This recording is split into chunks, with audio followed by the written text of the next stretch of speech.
Thank you for joining us here on Art and Soul. First, I'd like to actually mention this tomorrow night, there is going to be a fundraising event at the Arts Center of Sarasota. It's called iConcept. And our guest today, Caitlin Studer, is actually going to be part of that. In any case, the fundraiser is going to go to funding programs for different cultural programs that are available for part of the thriving arts industry and boost the economy and well-being of the people in Sarasota. So for art lovers, it'd be very nice if you could go. But tonight, again, I have Caitlin Studer on the show. She's an actor, costumer, and artist. And tonight we're going to find out how she decided to become an actress. So thanks again. Thank you. So when did you know you wanted to become an actor? It was actually my senior year of high school. At that point, I really hadn't decided what I wanted to do yet, and I was still trying to figure it out. And I had gone to the High School Musical my junior year right before summer break, and I loved it, and I thought it was really cool. They did Aida, and it was just amazing. And so I figured, that might be fun. Maybe I could do that.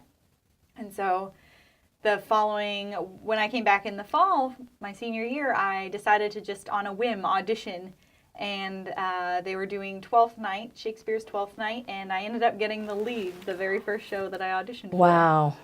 So was that, would you consider that your big break, your first technical big break? I'd say internally for me, Wow. because going to the rehearsals and everything and working on a character and just some of it came naturally to me and some of it I had to learn, but it just opened up this whole world to me, and I was captured by it, and I fell in love with it. Wow. Yeah. That's great. And now the first production, what was it called? It was Shakespeare's Twelfth Night. Wow. Yes. So you got the lead in Shakespeare's, like, just straight out the gate. Yes. And so, and I mean, it was a more modernized version because it was high school, but it was two different characters that I had to play, because Viola, the main character, has to go into disguise as a boy and work for a lord who she ends up falling in love with, and then reveals herself as a woman later, but then has to continue being a boy because she's trying to get the lord and this lady that he's chasing together. And so it's a big emotional role, and of course, very first production I'd ever been involved with, and it's a high school production, so I really didn't get into, I'd say, a whole lot of depth with it, but I definitely did understand. I understood the story, I understood the character, and I understood what emotions would be playing at that point, to a certain effect. Yeah. And so that was definitely where I really found out, I was like, wow, this is really what I want to do. I love it. So what made you love it? I'd say creating that magic. There's a magic of theater especially, but I mean, even I'm learning now film has a certain magic to it, and it's creating this world, and you don't have to stay in reality. You can take on another character, you can live in another world, you can live in another time. Wow. So I've always been very imaginative since I was a young kid, so being able to do that as a grown-up is really fun. Yeah, and guess what? They pay you. Yeah. They actually pay you for that. Now, you're also a costumer. Yes. Now, tell me, how did you discover that was something you wanted to do? That was actually in middle school. I took a home ec class, and so I was doing baking and all these different things, life skills that they were teaching you. Yes. Oh. Yeah. Oh, that's my iConcept project that I'm working on at the moment, and that will be revealed tomorrow. It's not completely done there, but it's ready to go. Now with iConcept, the fashion show, you told me a little bit about it. That it's not like your regular fabric, is it? Right. They wanted artists to take non-traditional materials, and so it's found objects, recyclable materials. I tried to find, for my project, I wanted to find materials that were not recyclable. So my project is actually something, because I guess plastic lids for plastic bottles, I found out that they aren't recycled even if you put them in the recycling bin. Oh, really? I guess something with the plastic, they just don't recycle them. And so they end up in the garbage. And a lot of times they end up in our environment, and especially being in Florida, our environment, being with the coastal waters Yep. and the swamplands inland and all these different habitats that we have in Florida, they're very, very vastly affected by pollution here because it's a vacation spot as well. Yeah. And so I wanted to find materials that weren't traditionally recyclable or things that wouldn't be put into recycling or, anything that might just end up in a landfill or something. Wow, I had no idea. That's very, I learn something every day. Because that's really thoughtful. I had no idea that they didn't get recycled. So you took the home ec class? Yes. And then? And we started making like pillows. And so that's how I started. I didn't get to make pillows. I had to make a jean dress. A jean dress. Oh, wow. Yeah, I didn't pass. And I don't sew. I'm just saying. I was like, I'm gonna go ahead and be daunted. So we started out with pillows, and then we ended up making animal plushes. And from that, I started just, kind of experimenting with different things. And then I started I bought a, really simple pattern. And I actually had a friend of the family who was a tailor. And she was retired, and she was wheelchair bound, so she didn't get out of the house very often. So my mom would actually take me to her house, and she taught me how to, use a pattern and how to cut material, and she gave me a whole bunch of materials to use. And so that's how I got my start with that, and I really enjoyed that. And I still do. I still really like it. It's not the same passion, I would say, as when I started acting and I fell in love with that, but I definitely do still love it. Yeah. And especially when it has something to do with performance. Yeah, that too. And does it have a special place because it was something you learned from your... Oh, absolutely, yes. I mean, I would still be happy if I ended up as a costumer, too. Oh, yeah. That's awesome. I look forward to seeing some of your costumes in the future. Now, I'd like to show a clip right now of Caitlin's short film, Marry Me, and who's the director? That was Isaiah Miller. That's right, by Isaiah Miller. His movie taste was horrible. He made me watch the second Hangover movie like 3 times, but when I tried to play Rushmore for him, he fell asleep. That is crazy. I know. The Hangover 2 was a cinematic masterpiece. What's an embarrassing fact about you? I always cry during children's movies, without fail. American Tail? Somewhere Out There killed me. Toy Story 3. If you didn't cry during the incinerator scene, you don't have a soul. I don't know what's sadder, the fact that you cry during children's movies, or the fact that my pants are still on after hearing that. That looked like, I watched the whole film and it was just really good. Oh, thank you. you. And what's funny is I watched it with my husband, and as the film went on, there's that point. I'm not going to ruin it for you, I promise. and I just looked at his face, and he's like, why did you do this to me? Oh. I'm like, I have not seen this. I don't know what's in this. How would I know that? So, cliffhanger. But yes, it was really good. You should have, watching his face. I'm like watching the film, watching his face, watching the film. I'm like, oh, that's great. But I saw the first one. We're going to see a little bit later, and that's why I showed you this clip first because I can't wait for you to see it. But one other question I wanted to ask you is that were your parents? Did you you said you just started on a whim? How did they receive the news that you wanted to become an entertainer? Well, at first they didn't really take it seriously. Especially still being a senior in high school, they were like, okay, yeah, sure, But then when I got to the college level and I started auditioning for plays in college and everything, and I was saying, this is what I want to do. This is my calling. My mom was trying to convince me a lot of the time to be a teacher for the first couple of years. And I understood, it's coming from a place of love. She wants me to have that stability. And, she was saying I'm great with kids. And, I have a lot of fun. I think partly because of the imagination and you can go into that different world really easily.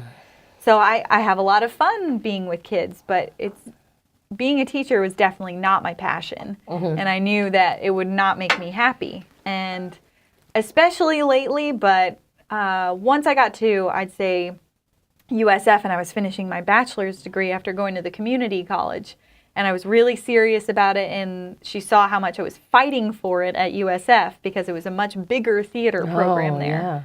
Yeah. She really came around, and my whole family, my grandparents were, set for it. As soon as I said it, of course they're going to support They're always whatever I like do. that. Grandparents are like, I will support you. Yes. Oh, and of course your parents are like, why didn't you do Well, that with me? I'm just saying. Yeah. I'm just saying. So my whole family, everyone's come around, and they're really supportive. Well, that's awesome. Yeah. That is really good. I had another question. What was your most challenging role? I'd say my most challenging role, we did a play called The Sweetest Swing in Baseball. And that focuses on an artist named Dana Fielding.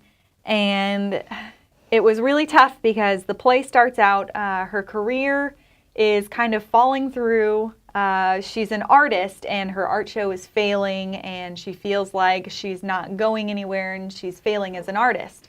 And so she actually attempts suicide and ends up in a mental institution to, be checked out and everything and make sure she's good to go back into the world after this breakdown. Luckily, I didn't have to play the suicide scene, but having to deal with the character before she decided to do this, and then the aftermath, afterwards, being in the mental institution, it was very hard. And the way that she copes and escapes with it is she decides to take on the personality of Darryl Strawberry, who's a baseball player.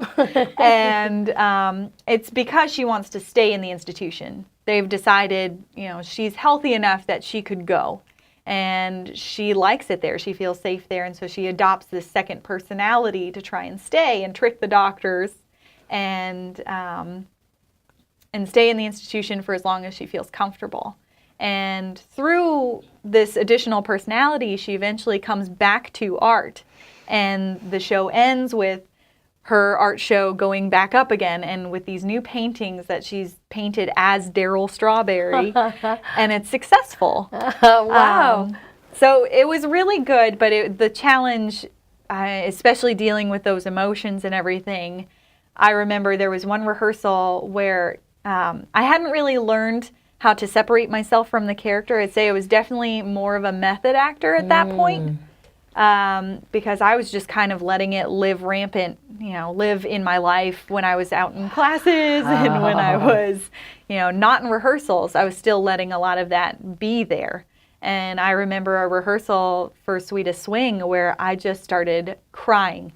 And I just couldn't stop. Like, I was talking about the suicide in a scene, and I just started crying. And for the whole rest of rehearsal, I was just bawling, and I was crying on the way home afterwards. Oh my goodness. And I just couldn't stop. And I was laying in bed, and I had to say, I have to find a way to separate myself from this because it's too much. Immersive, yeah. Right. And you see a lot of really great actors who have horrible breakdowns or don't recover who are method actors. And so I really started studying Stella Adler, and she goes into using imagination, which is really great because that's what I really love. Yeah. And, it's still setting up the character. You still live as the character, but it's only while you're in those imaginary circumstances. And then once you're out of it, and you're back to being you. You're not the character anymore, and there's that separation level. And so you're not damaging yourself at that point, which I felt like that's what was happening. Let me ask you this: considering you've been, which is very interesting, because you've been down now were you purposely doing method acting, or did you slip into that? Would you say at first? Yeah, I'd say more that I slipped into it because I really hadn't had that training, especially not in high school, and then this was at the community college. And so I'd been there for a couple of years, and we talked about different methods of acting, but I hadn't really decided what was for me. So I was still trying all these different things, and Grotowski is another one. He does a lot of physical repetition and a lot of verbal repetition as well, but I did some studying of him at USF. We were doing a show called Blood Wedding, which is like a kind of a Spanish Romeo and Juliet. and we ended up doing all these different physical movements over and over and over again as workshops before we even did rehearsals for the scenes. And I found I'm still finding ways to incorporate these different things into my method of acting. But I'd say definitely I just kind of slipped into the method, having that character with me all the time. and then you said the Stella Adler approach with the imagination. What do you think? I mean, as far as if you could define or describe the difference inside of you from one method to the other.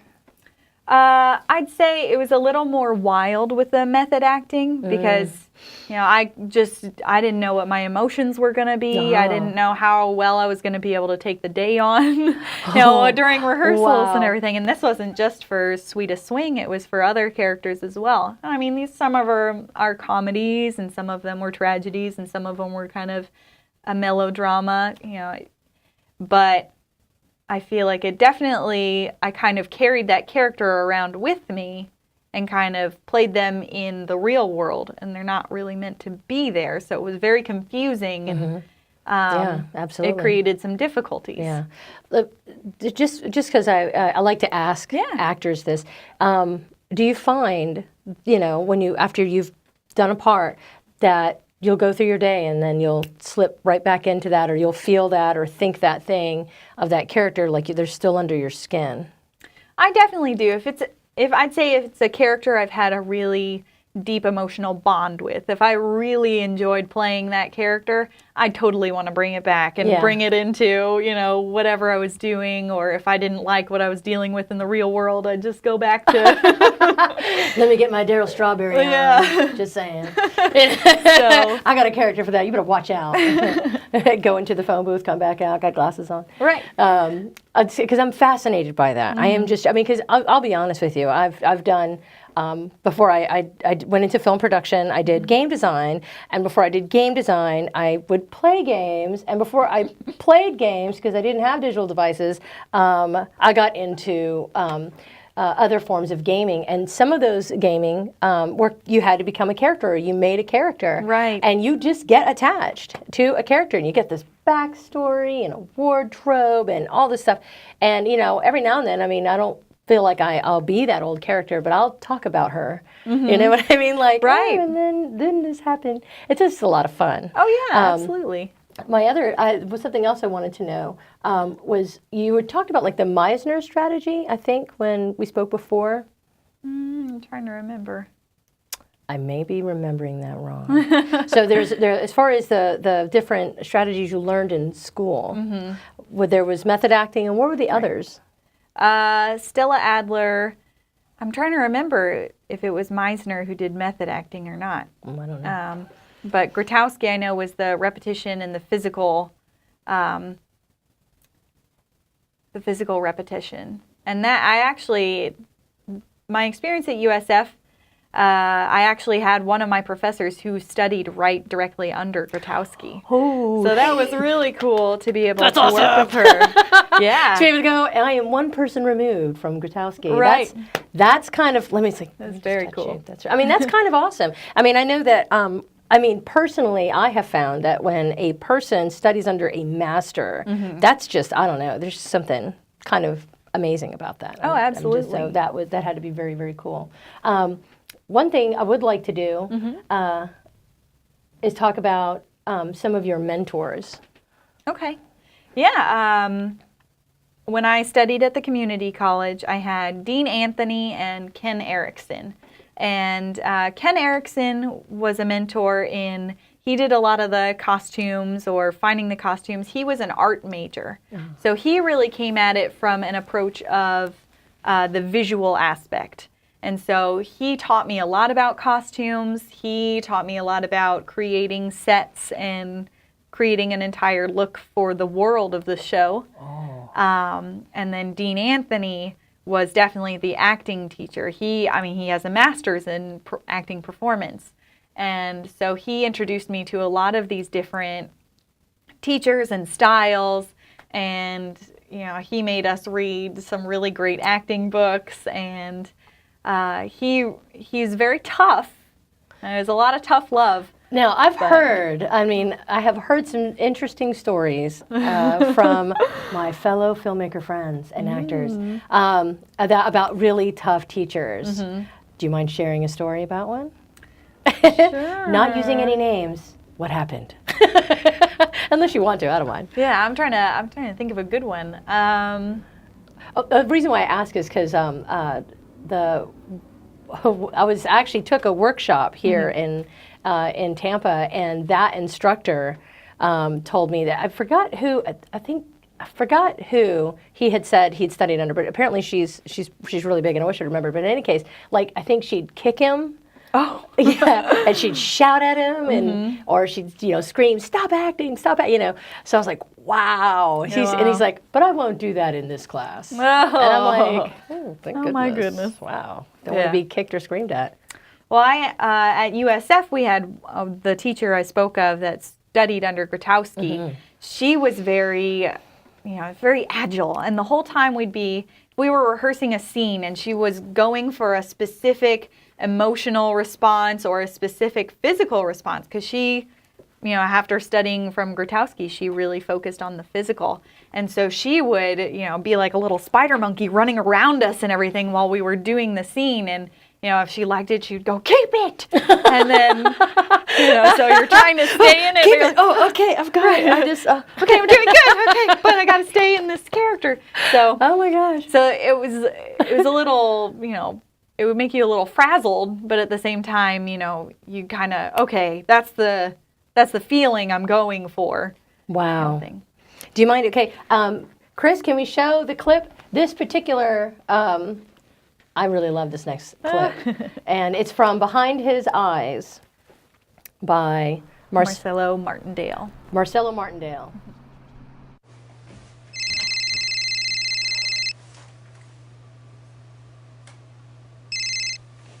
Hello?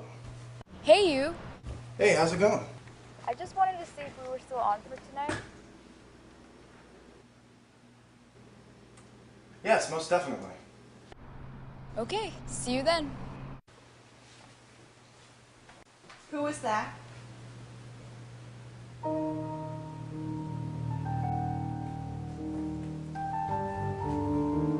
Say something.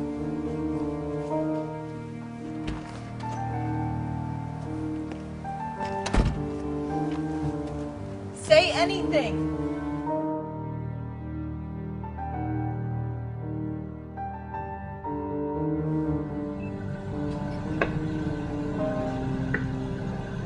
How can you do this to me? Can't you see this is killing me? Just shut the hell up. You don't exist. You're not real. Never used to be so mean. Be so mean. Can you even feel anything? Of course I do, baby. It hurts me to see you this way. You can't do this. You can't control me. Remember the good times. Get away from me. You all right, sir? I'm fine. You'd better be careful, or they're going to put you back in the hospital again. Why can't you just leave me alone? Leave you alone? Whose mind are we in? You can't let me go. Deep down, you still want me. You still love me. You're the one who can't let go. I didn't know you weren't real. Real? Who's to say what's real? You, me, or that girl you're going to go meet?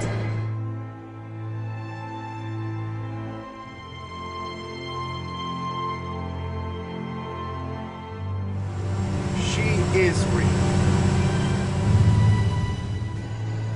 I did love you, and the time we had together was great. But I can't let you torture me for the rest of my life. Otherwise, I'll be alone. So that was a pretty good range there. When we were talking before, you said that it was really nice watching this with your friends and family, right? It was actually, this was a Campus Movie Fest entry. And so this was actually something, Campus Movie Fest comes around. They take people who sign up for it and they give you a camera and some equipment and everything, and you have basically a week to make a film. And what they did is they showed the top, I think it was the top 15, and this film made it into the top 10 of the Campus Movie Fest entries for USF. And so that was the first time that I actually got to see a film I was in up on a big screen. And I was sitting next to my roommates in college, and I had the people that I'd worked on the film with on the other side of me, and just seeing all these other students' reactions to the film. It was a lot of fun. Was it a lot of fun? Oh, yeah. Hearing a lot of gas, some nervous giggling. Yeah, definitely. A lot of nervous laughs. I know. 'Cause when I watched it, I was like, oh, that's intense. So what are you working on now? Are you working on anything now? Yes, I've actually got, the iConcept show is coming up. I have, there's a TV show, a TV pilot we're hoping to get off the ground. It's called Hooked. Hooked. And it takes place in the 20s, and it's about a psychiatrist who started out. And, you know, this is the time when that practice is still fairly new. And my character is kind of like a female Walter White. Oh, hey. So that one's a lot of fun. Just saying. Yeah. She is basically a childhood friend of the main character, Dr. Mason Looney. And she's trying to use him to push her basically drug. It's just like it. She's kind of drug trafficking through him. So, but it's a lot of fun. Okay. Yeah. Okay, and where can we see information on Hooked? Is it? There is a Facebook page. There's a fan page on Facebook. I think they have a Kickstarter, or they're trying to get a Kickstarter going. You can find them on Twitter. Okay. So there's a lot of different outlets to find out more information and, you know, be in the know for when we can finally get some more footage out. I know we filmed some promo footage, and we're working on a trailer to try and put it to networks. Awesome. Yeah. And then again, right now, you're doing iConcept, and is that all weekend long, or is it just Friday? It's just Friday night. It starts at 8 o'clock. For general admission, I believe the tickets are about $45, so it's a little expensive. $45, but it is a but you get fundraiser. to see, you get to see, well, not this, actually. This is, and this right here, this was your final project. But yes, when I went to USF, I took a costuming class, and that was my final project. I just want you to know, you can't see, but this thing is awesome because it has skulls and music notes. I'm going to make an offer on this thing. I'm just saying, and I love the color. Skulls and music notes. Who wouldn't love that? But iConcept is $45. That money goes to helping children's programs and the art benefiting Sarasota. classes. Yes. It's really a benefit for the Art Center, and so they can continue to offer classes and offer outlets for art, and it's an art outreach kind of thing. Yeah. So it's like Fashion Week, but you help people. Yeah. And then you get to see cool stuff like Project Runway. Why wouldn't you go? But I want to thank you so much. Thank you for coming on the show. It's a lot of fun.